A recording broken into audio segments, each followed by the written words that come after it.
Where's your school? Did you just report yesterday? Everything's totally fine, apparently.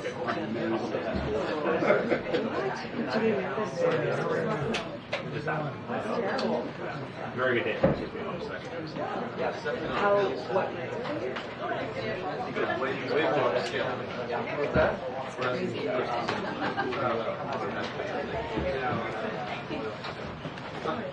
All right, good afternoon, everyone.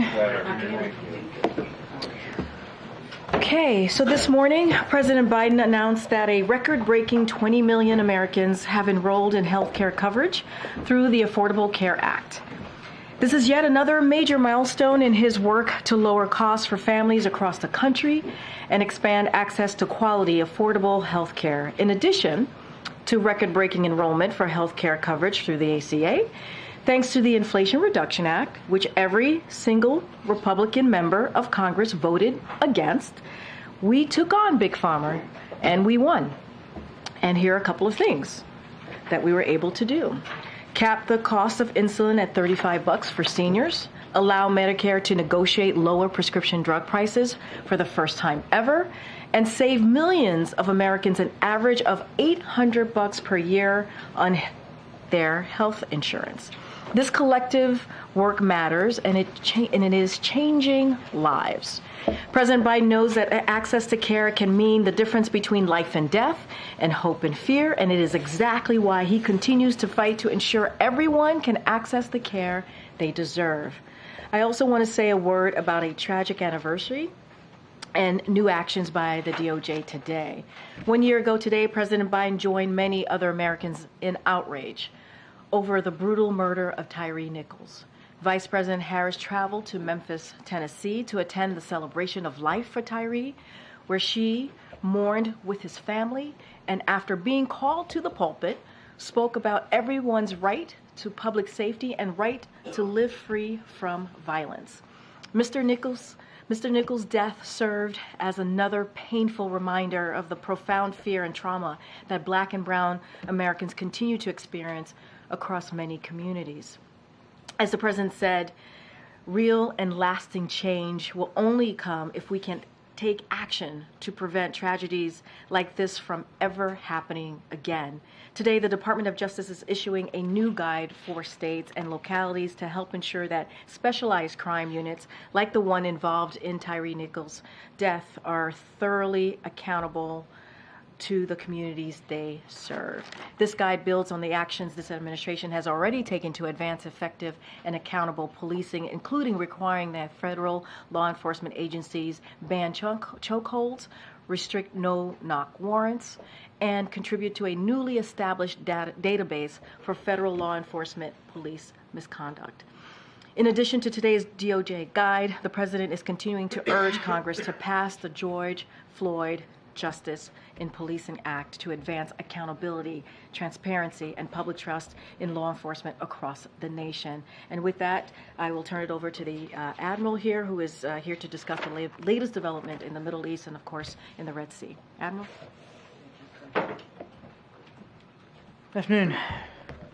As you saw from Central Command yesterday, Iran-backed Houthis launched a complex attack of one-way attack drones, anti-ship cruise missiles, and an anti-ship ballistic missile into the Red Sea. Yesterday afternoon, President Biden was briefed by his national security team, and that included the National Security Advisor Jake Sullivan, Secretary Austin, Chairman of the Joint Chiefs General Brown, and Secretary Blinken, all on the latest developments in Israel and in Gaza, but also, of course, these attacks by the Houthis in the Red Sea. Thankfully, due to some exceptional work by naval personnel aboard the aircraft carrier USS Dwight D. Eisenhower and the destroyers Gravely, Laboon, and Mason, as well as a ship from the United Kingdom, the HMS Diamond, there were no injuries and there was no damage reported. But make no mistake, at the time, U.S. vessels, commercial and military, and dozens of other merchant vessels were transiting in the area of this attack. Had they been hit, innocent lives very well could have been lost. So we'll say it again. These attacks against vessels in the Red Sea pose a direct threat to lives, to freedom of navigation, and to global trade in one of the world's most critical waterways. Despite what the Houthis may say, they are threatening and targeting commercial vessels with ties to countries all over the world, many of which have no connection to Israel whatsoever. These attacks are unlawful, they're reckless, and they are escalatory. The United States has built an international naval coalition of more than 20 countries that are countering these attacks and protecting international commerce through what we now call Operation Prosperity Guardian, and that's what you saw happen yesterday. Unfortunately, that operation is required, and you could see the results yesterday, the need for those military capabilities.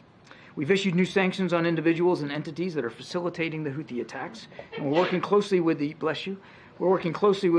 UN Security Council members to pass a resolution to show international solidarity on this critical issue. The text of that resolution, which will likely be voted on later today, unequivocally demands that the Houthis cease these attacks. It also underscores the Security Council's support for navigational rights and stresses that the transit passage of merchant and commercial vessels through the Red Sea must be able to continue unimpeded. And earlier this month, as you saw, 14 countries, including the United States, delivered the clearest warning yet to the Houthis, making it clear that they will, and I quote, bear the responsibility for consequences should they continue to threaten lives, the global economy, or the free flow of commerce in the region's critical waterways. The United States does not seek conflict. We do, however, seek the safe and secure passage of international commerce through the Red Sea, and we're going to continue to coordinate and consult closely with our allies and partners about the appropriate next steps should these attacks continue. Thank you.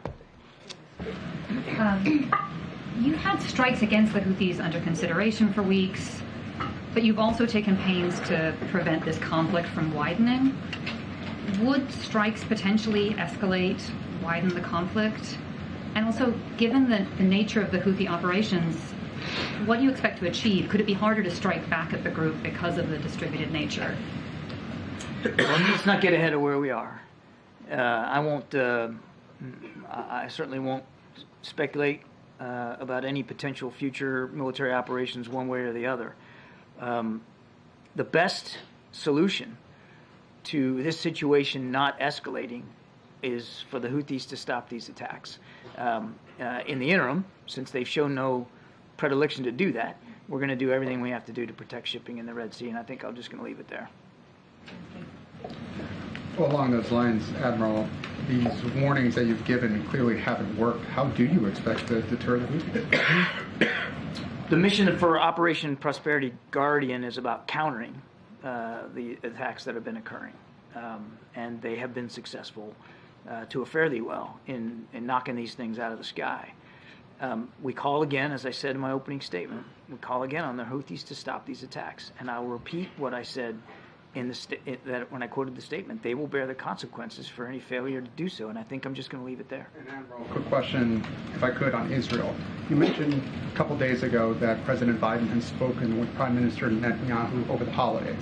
By our count, that he last spoke with him on December 23rd. If that's correct, that would make it 18 days since he spoke with the Prime Minister, and that would be the longest time that they've gone without speaking since the beginning of the war. I understand Secretary Blinken is in the region and has been, but if they haven't spoken for 18 days, what does that say about their relationship now as compared to several weeks ago? The fact that they haven't spoken in any period of days, your count's 18, I'm not going to question your math, doesn't say anything about the relationship between the Prime Minister and the President, or between the United States and Israel. These are two men that know each other, have known each other a long time, and they'll talk again. I have no doubt about it, that there'll be future conversations. But I wouldn't read anything into the dates on the calendar and what that says about the relationship one way or another. And you're right.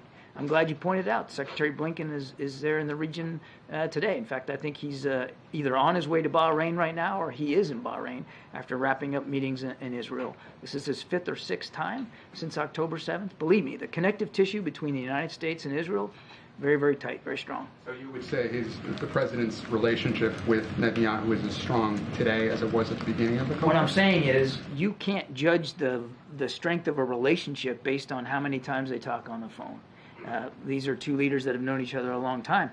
I'm not going to pull punches. Of course, they don't agree on every single issue, and we're working, through issues right now with respect to the fighting in Gaza. But that doesn't mean that they don't still have an open line to one another. And when either of them feel like they need to pick up the phone and call, then that'll happen. I have no doubt in my mind they're going to talk again. Given the attacks have increased in the Red Sea, have the steps that have been taken so far not working to deter future attacks? I think I just answered that exact question. But can you say a little more about, does the administration think that the step up, either direct retaliation or something else? The Houthis have a choice to make. We've warned them. We put ships in the Red Sea. They've got a choice to make, and the right choice is to stop these attacks. And as I said, again, I'll say it 3 times now, they'll bear the consequences for failure to do so. And another question is, the AP has obtained some videotape of shooting in the West Bank, some Israeli soldiers probably shooting some Palestinians, allegedly without provocation. Has the administration aware of this, the shooting, and also what concerns do you have about kind of some of the violence that you've seen in the West Bank and how that could escalate the conflict? This is the first time hearing that report, so I can't speak with any granularity about the level of awareness across the administration. This is the first time I've heard that, so I'll have to take that question back. But the president has spoken, from an early time, really early on, about his concerns about violence in the West Bank and that being perpetrated largely by settlers with extreme views, and how much he absolutely opposes that. That violence needs to stop. Just on Secretary Austin, when Jake Sullivan learned that Austin was in the hospital, did he ask why? Was he given a reason? Yes, of course he wanted to know why the secretary was in the hospital. But I'm not going to detail each and every phone conversation that we've been having with the Pentagon since finding out about this. But yes, of course, we were all curious to know. He's the Secretary of Defense. He's a key member of this administration, so we were all very curious as to what put him in the hospital. So what answers were the administration given when they were asked why? I think I've covered this ad nauseum yesterday. We didn't find out that he was in the hospital until Thursday afternoon. Jake informed the chief of staff, and both of them informed the president that evening.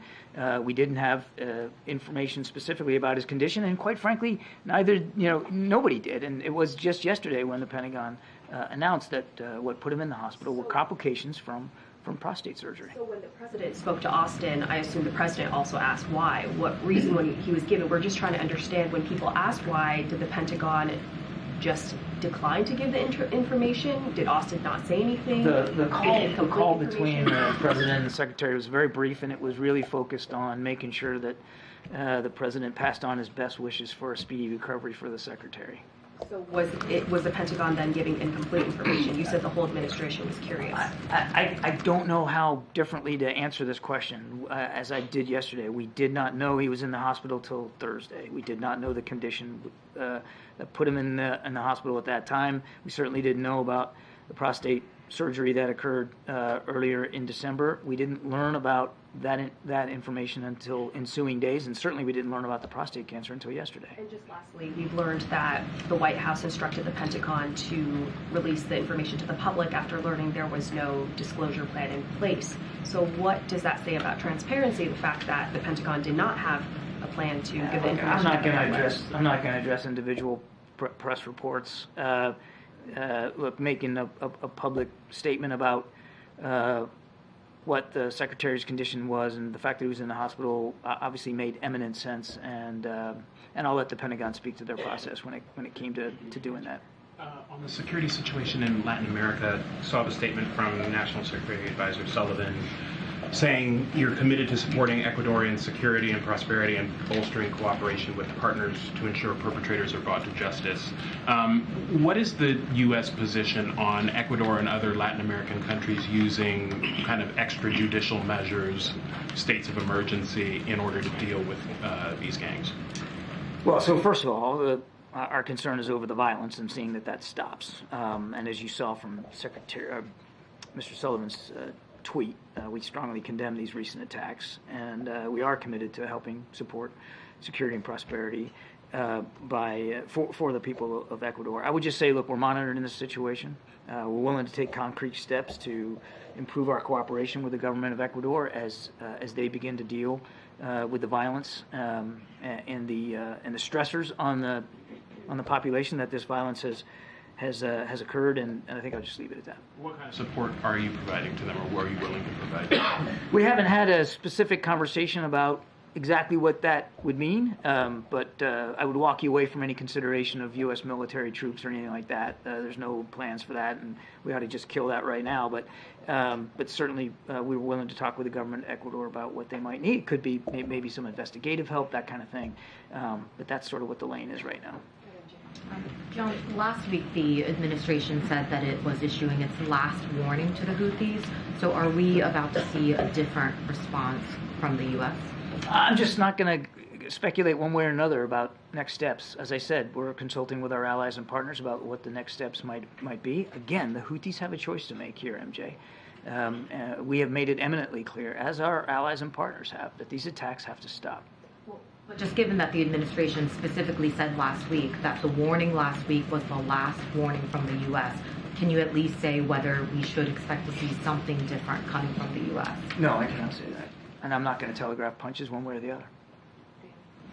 Thank you. Thank you, Karine, and thank you, John. Happy New Year. Really. I have two questions, and Russia and North Korea and Hamas. First question, the Israeli government recently showed evidence to the media that North Korea provided weapons to Hamas. Hamas attacked Israel using North Korea weapons. Meanwhile, all the families harmed by Hamas are preparing a legal action to hold North Korea accountable. What is the United States' assessment of this? And the second question, Russian President Putin pointed out the risk of conflict on the Korean Peninsula this year, and North Korea continues to fire artillery fire at South Korea. Do you think military cooperation between Russia and North Korea will actually have an impact on South Korea? So on the first question, I haven't seen any indications, I'm not aware of any indications that there's been some sort of cooperation militarily between Hamas and North Korea. I just don't have anything to verify that.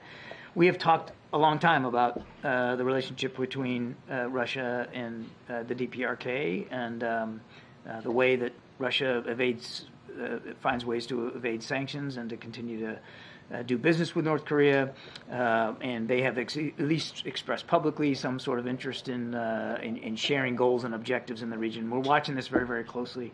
I won't speculate about the degree to which that we're seeing tangible evidence that North Korea is somehow benefiting militarily from this. We do know, without question, because I've said it many times, that certainly Russia is benefiting militarily by the purchase of North Korean ballistic missiles, which we detailed again were used in subsequent strikes in Ukraine, as well as the delivery of artillery shells.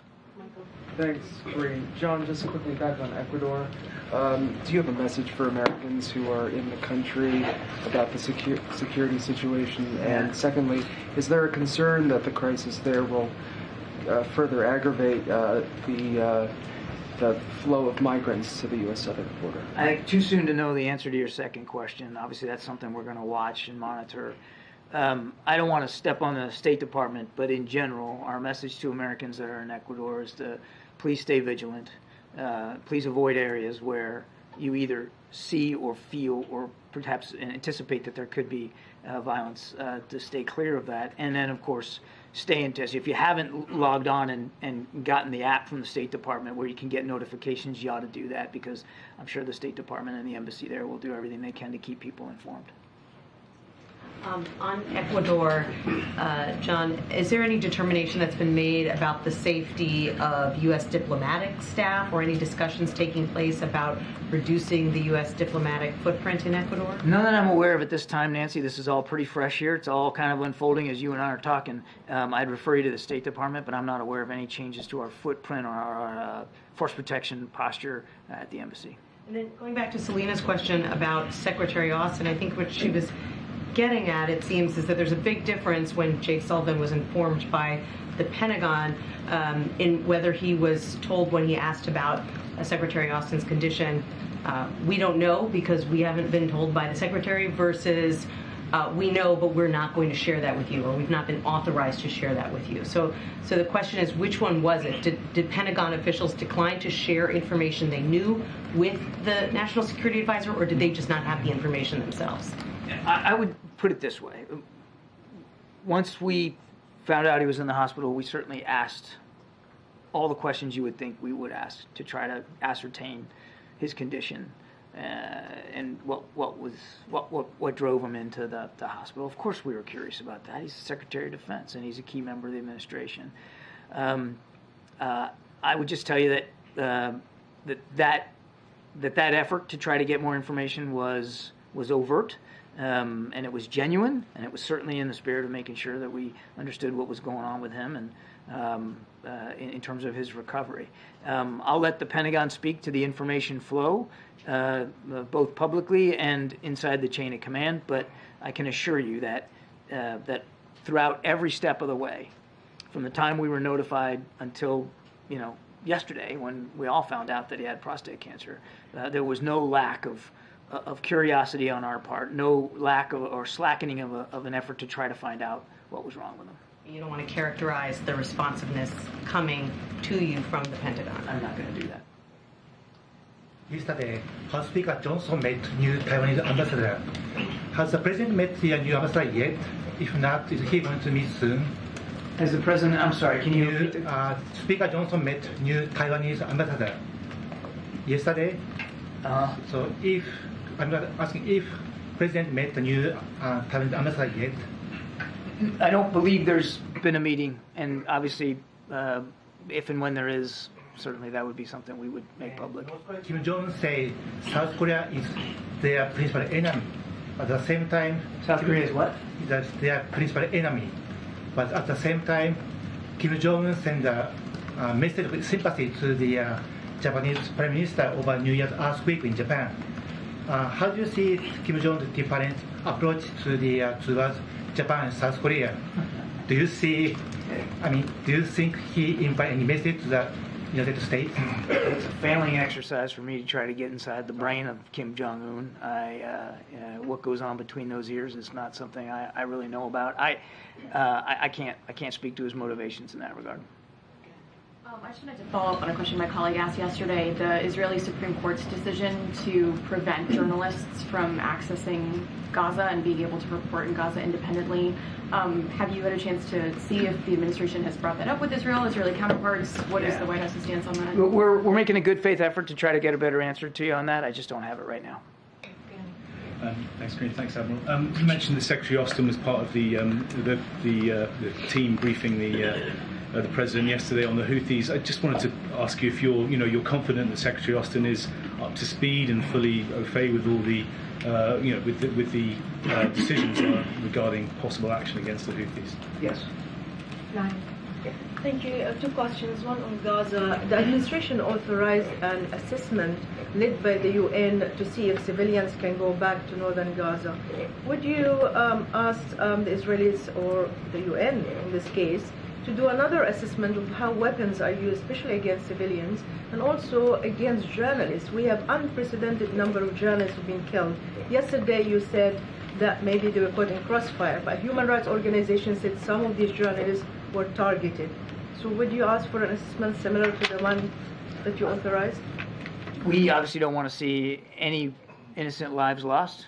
We don't want to see any innocent lives, any innocent people wounded. Of course, includes journalists. They have every right to be there to cover this conflict, and we want to see their presence fully respected and for them to be as protected as possible in a war zone. There should be no targeting of journalists. There should be no targeting of individual civilians, and we're going to continue to have those conversations with our Israeli counterparts, as Secretary Blinken did just yesterday. And as you know, you dismissed a few days ago the case that brought by South Africa against Israel at the ICJ. Did you read the indictment? And if you did, do you believe that cutting off water, electricity, and fuel on a civilian population does not constitute a war crime? by itself, nothing else. Yes, I read the indictment, and as I said, and we stand by what we said about this. We find it without merit, and we find it counterproductive, and I'll leave it there. So since the start of the Biden administration, have there been other cabinet secretaries who've not been able to perform their duties but have actually informed the White House? I don't have that kind of detail for you here today. I wouldn't, there'd be no way for me to have that information. Thank you, Karine. Thank you, Karine, and thank you, John. Two questions on Bangladesh, if I may. The one-sided election in Bangladesh has concluded, drawing global criticism for its crackdown on opposition. The Guardian characterized the election as overshadowed by a ruthless crackdown on opposition, and the Wall Street Journal stated Bangladesh shows the limits of Biden's democracy promotion. In light of your earlier commitment to taking all necessary steps to reflect the will of the people of Bangladesh and your declaration of a visa restriction policy ahead of election, what is your response to concern about the Biden administration's limitations on democracy promotion? We obviously still believe in the importance of viable, vibrant, democratic institutions all over the world. And nothing has changed about our desires to see that the aspirations of the Bangladeshi people are met.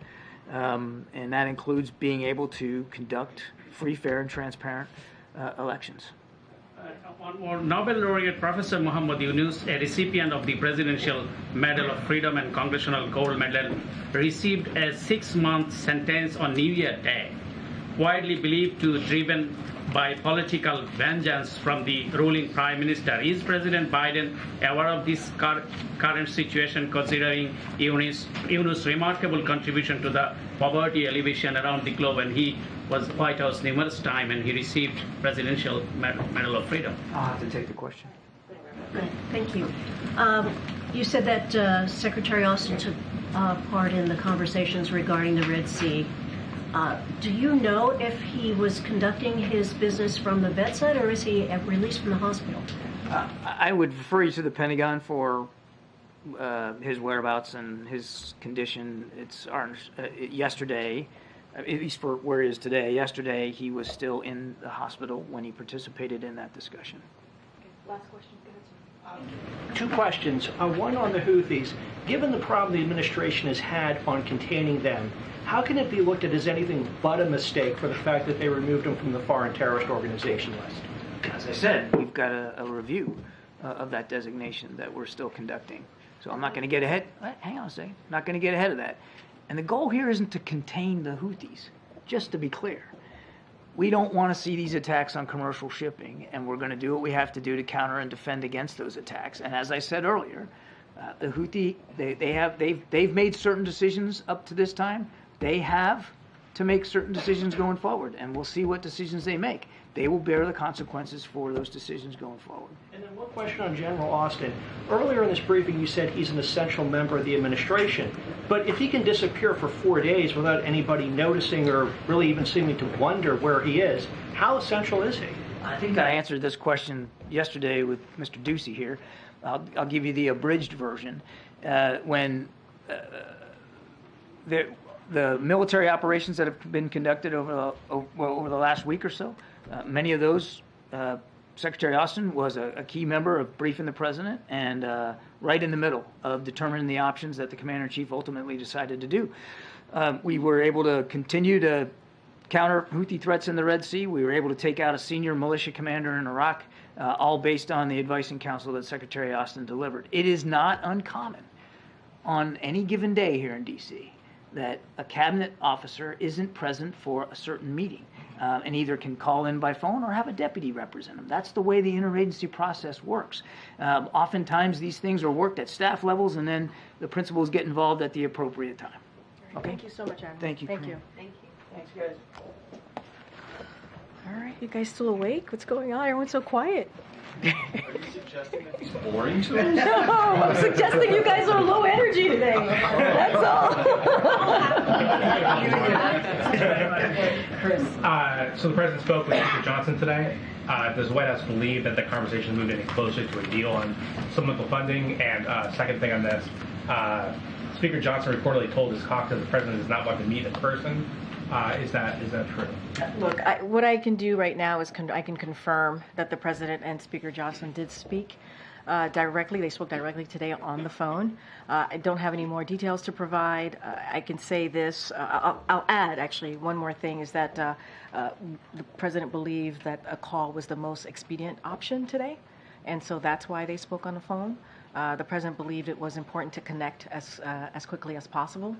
Don't have any more details about the call. Nothing you could say about what they talked about, or where the Look, we're confirming the call, and we've said many times that we try to keep these conversations private, but we are confirming that the president did speak to Speaker Johnson. I don't have anything else beyond that. Last thing, his office says that the speaker asked for executive action to shut down the border, secure the border.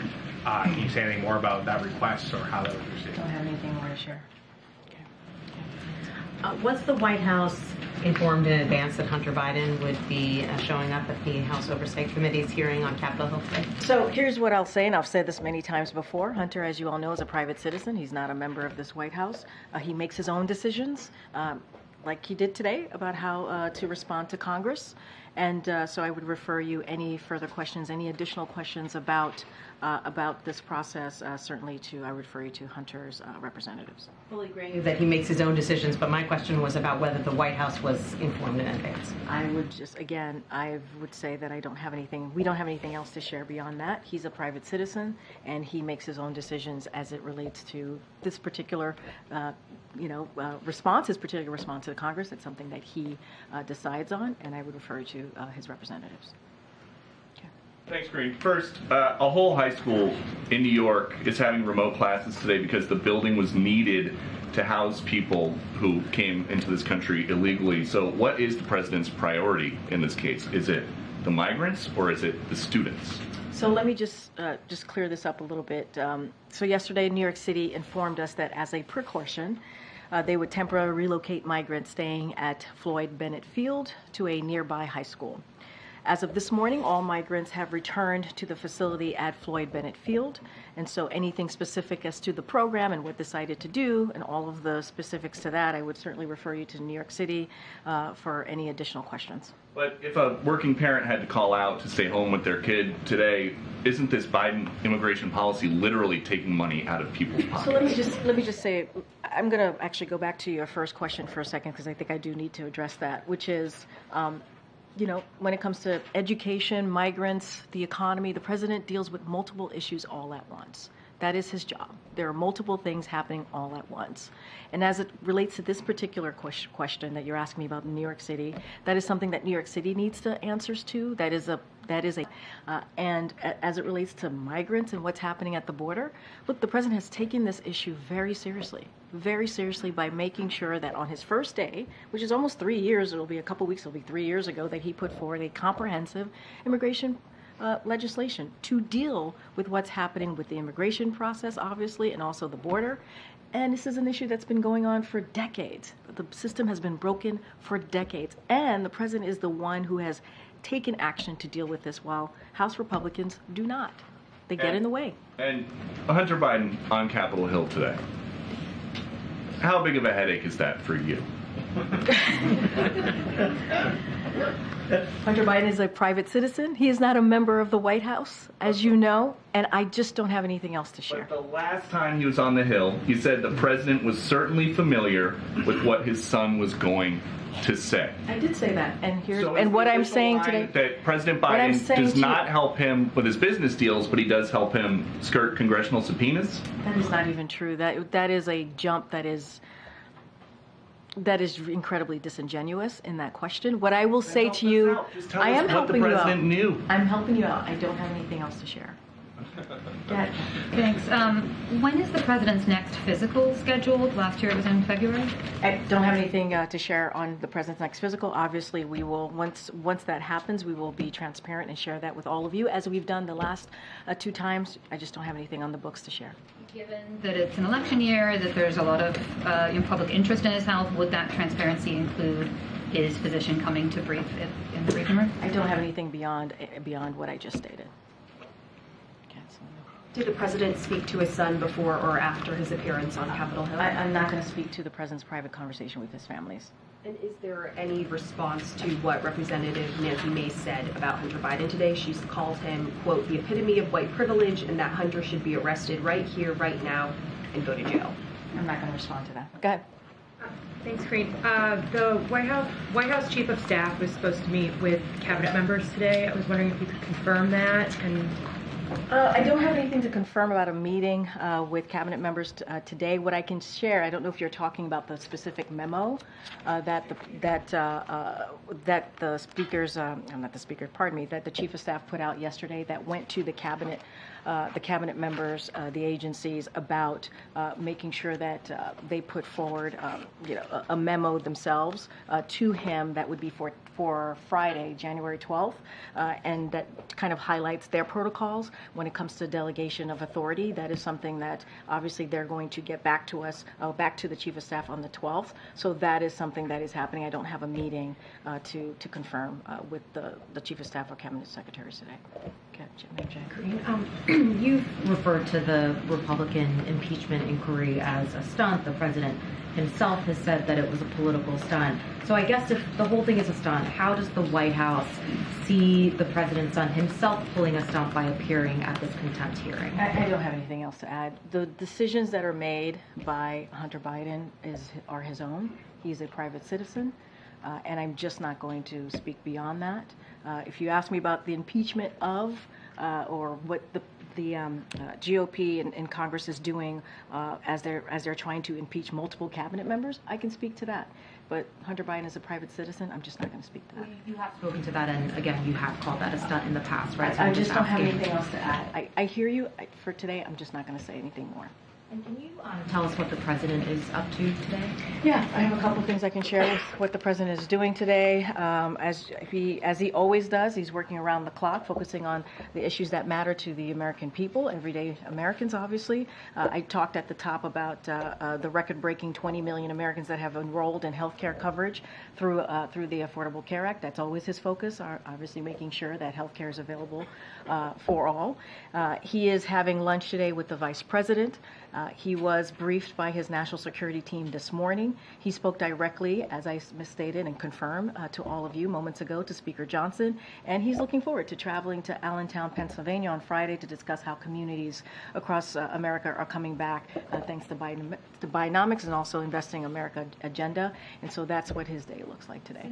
Since there isn't anything on his public schedule, what would the White House say to any Democrats that might say, we're now getting closer to the election, the American people need to see him every day out in public? So I'll say this, and I have to be careful, right? This is an election year. I am a federal government employee. I cannot speak to a upcoming election, but I certainly can point to the president's schedule over the past couple of days, right? He went to South Carolina. He went to Valley Forge. Valley Forge, he talked about something that is incredibly important, our democracy, our freedom, and how we must protect that, how we must do everything that we can to make sure we keep our democracy strong, and how there's a decision for Americans that they're going to have to make. He went to South Carolina, delivered a very similar message, talking about freedoms, went to Mother Emanuel, a church that dealt with an awful shooting and lost 9 of their members back in 2015, a place that he has a personal connection to. You heard him then. And so, look, the president's going to go to Allentown to speak about Bidenomics, Investing in America on Friday, and you will see a lot more of this president. I don't have anything else to share.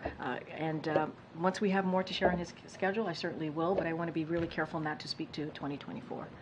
Okay, Jared. Just a couple of clarifying questions on that call with the speaker. I'm sorry if I missed it. Can you say who initiated that phone call? I don't have anything else beyond that. What I did say is that the president wanted to make sure he spoke with Speaker Johnson.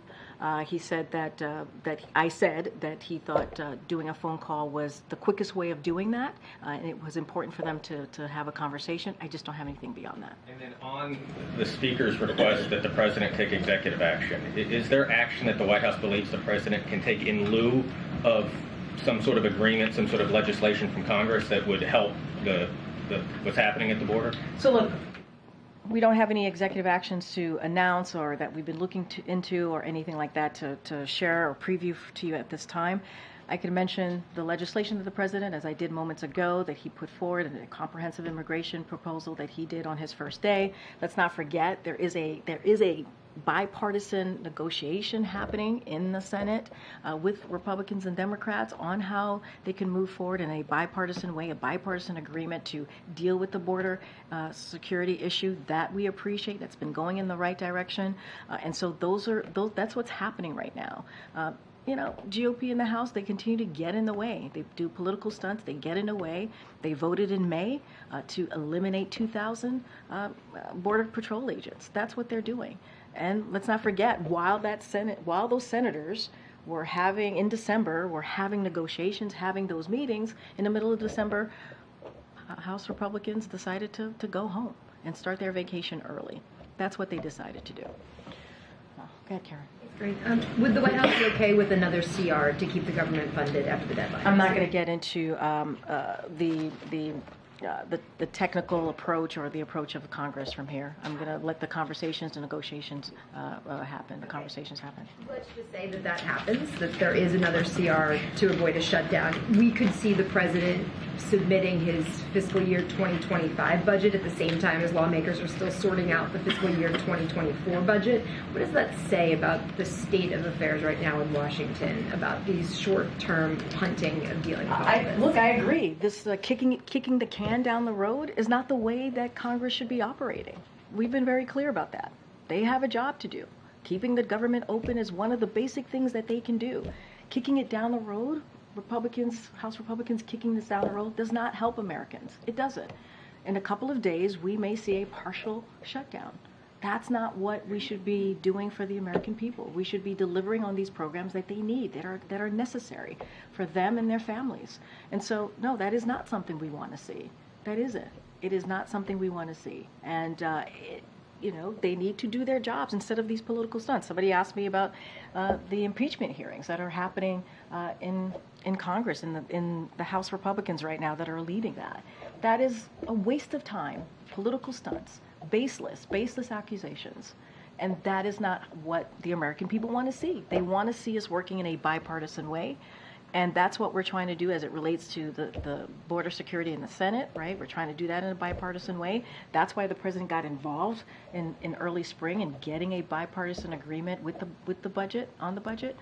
And so it's really shameful. You see who I haven't called? Garen.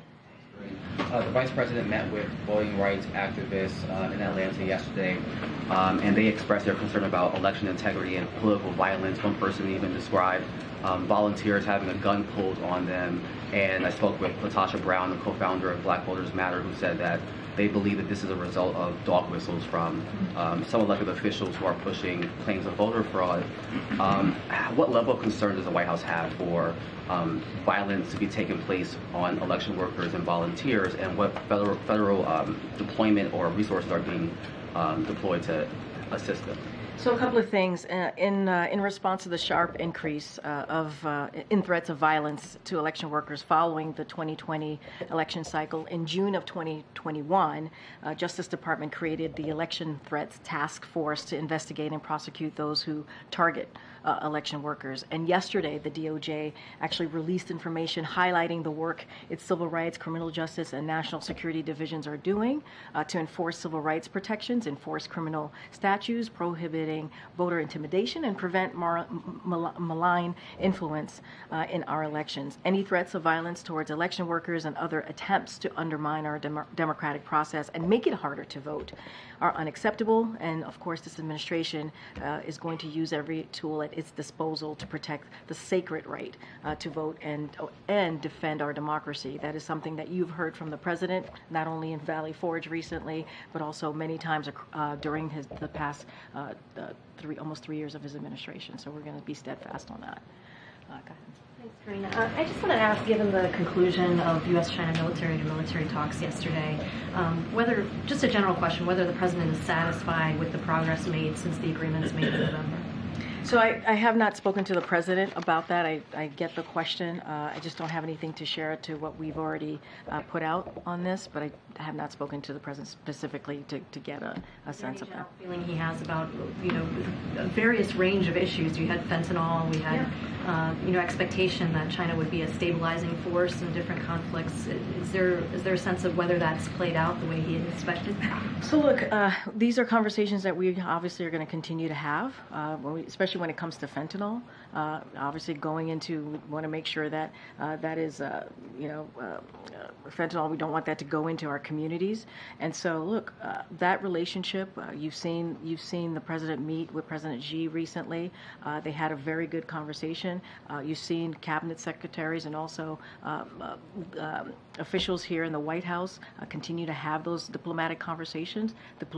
Diplomacy is very important here with this administration, with this president. I just don't want to go beyond what we've already shared on this. Thank you. The Chief of Staff said in his memo to Cabinet Secretaries yesterday that they should delegate their responsibilities if they're hospitalized. Since, as far as we know, Secretary Austin is still hospitalized, does the White House believe he should be delegating his responsibilities now? I'm sorry, can you say that one more time? Yeah, the Chief of Staff said in his memo to Cabinet Secretaries if they should delegate responsibilities when they're hospitalized. And as far as we know, Secretary Austin is still hospitalized. So according to the White House or the Chief of Staff, should he be delegating his responsibilities? Well, look, as you heard from the Admiral, Secretary Austin was involved in a conversation, a meeting with the President on national security matters just yesterday. And also the Admiral talked about this as well.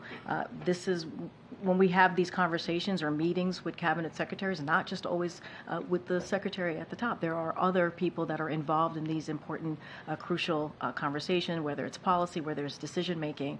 And so obviously we've been the Secretary is having conversations with our National Security Council and others here in the administration. I just don't have anything to share on specifics on that particular matter. What I can say is, Department of Defense is certainly reviewing their process and looking at what could have been done better. It's a 30-day review process, but obviously Secretary Austin has been very much involved and engaged, certainly this current week. Way back. I'm trying to call. Go ahead, Brian. Thanks a lot, Karine. I had a question about supply chains.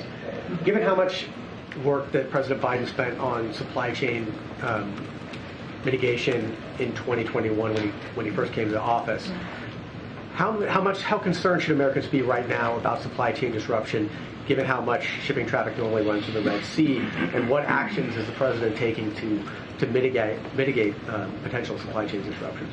So look, as you've heard from us many times, obviously the Red Sea is an important global trade, particularly for transportation of oil, grain, and consumer goods from Asia. The Department of Transportation is in close communication with ocean shippers, industry, and other stakeholders. And so we're taking every steps to ensure that shipping in the Red Sea is not obstructed, right? Is unobstructed, including by establishing Operation Prosperity Guardian and building a coalition of countries from region and around the world to ensure freedom of navigation, to protect the maritime economy and bolster regional security in the Red Sea. So we're taking this very seriously. We're keeping an eye on this. As you heard us say, the Red Sea is very important to commercial shipping, and so we're going to take this very seriously. Is the president seeing an impact on the economy at this point? Should Americans be prepared to see an impact in supply chain? So what I can say is we're going to continue to monitor the situation, and we are taking action to make sure that doesn't happen. Got in the middle. Thanks, Karine. The president announced earlier this week that Mitch Landrieu is leaving the administration. I wondered, is there any plan to replace him or appoint someone new to oversee the implementation? So Natalie Quinlan, who is Deputy Chief of Staff, is going to take over his portfolio. And so she has been, part of her portfolio is doing implementing all of these pieces of legislation, historic pieces of legislation that we've been able to get through Congress. I don't have anything beyond whatever he's going to do after that. I certainly will leave that to Mitch Landrieu, but that's how his portfolio is being taken care of from here. Is the White House preparing for any other staffing departures as the campaign ramps up? I don't have anything to announce from here. Okay. What is the administration doing to address the billions of dollars in overpayments the Social Security Administration has been trying to claw back from millions of Americans? So on that particular piece, look, the president requested 10%. 10% increase in funding for Social Security Administration to help invest in the staff and technology necessary to improve customer service and determination services. The administration is committed to protecting Social Security. You heard him during the State of the Union last year. The president standing up in front of millions of Americans who were watching, protecting Social Security, protecting Medicare, and protecting Medicaid, and that's something that he's been certainly doing. And so anything further on that, I would certainly refer you to the Social Security Administration. Go ahead, Colleen. Hi. Thank you. No, right behind you. I wanted to ask you about updates on the administration's conversations with Mexico. Do you have any changes or agreements to talk about as they work to alleviate pressure on the southwest border?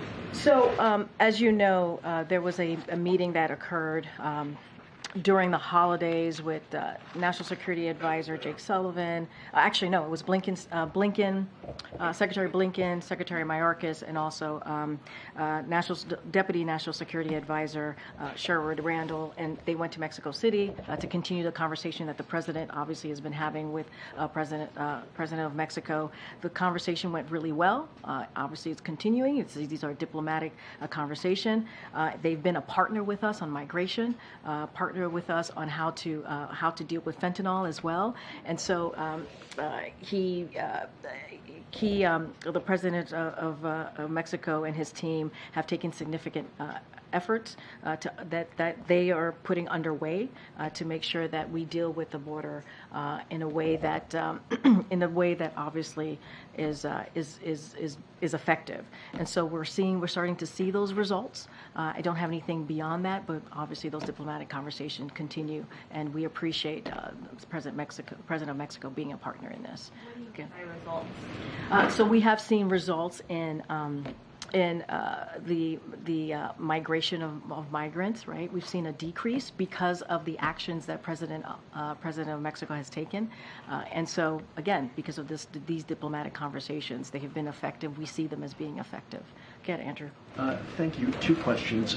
First, the former president, President Trump, yesterday warned that there would be bedlam in this country if the case against him affects the election results in November. Without speaking to the former president himself, because I know you're covered by the Hatch Act, is the administration tracking the possibility of potential violence around the time of any trial date that he might have? Is that something that's being prepared for? And then I have another question.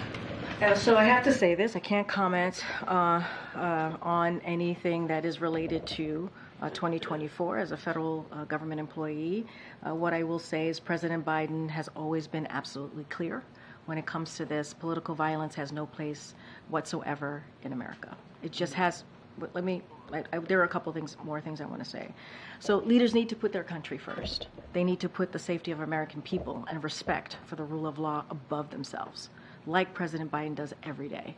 And there's no one who would even imagine Joe Biden being afraid to condemn violence, right? This is something, again, that we've done pretty often here, unfortunately, that we've had to do this in the last 3 years. Failing to condemn or discourage criminal violence, especially after dangerous conspiracies and violent rhetoric have cost law enforcement officers their lives. We saw that on January 6th. Officers lost their lives. And resulted in gut-wrenching assaults like the attack on Paul Pelosi is horrific. It's horrifying. And if you are a leader in this country, you need to put this country first. You need to put the safety of the American people first. That's what leaders do. Thank you. And on Hunter Biden, I understand he is a private citizen. He is not a member of the administration. He is, however, a member of the president's family. So could you tell us if he stayed at the White House in the residence last night? I don't have anything else to share. I think it's... What last one? Back there. Without getting into the specific case that you said that you wouldn't or couldn't or shouldn't, the question about presidential immunity, the idea that a president should be immune from prosecution, not about any specifics. What does the president think about that? Because, for example, in a courtroom yesterday, a judge opined that a president might be able to have a rival assassinated by SEAL Team 6. I'm assuming the president Biden does not agree with that idea. What are his thoughts on immunity generally? Look, I'm going to be very careful because it is connected to what a former president said, and it is an ongoing case. Just not going to comment on a legal case or make statements that may impact the ongoing case. So, going to refer you to the Department of Justice of any specific questions you may have on that. Just going to be very careful from here. With that, I will see you guys tomorrow. Thanks, everybody. Thanks, Karine.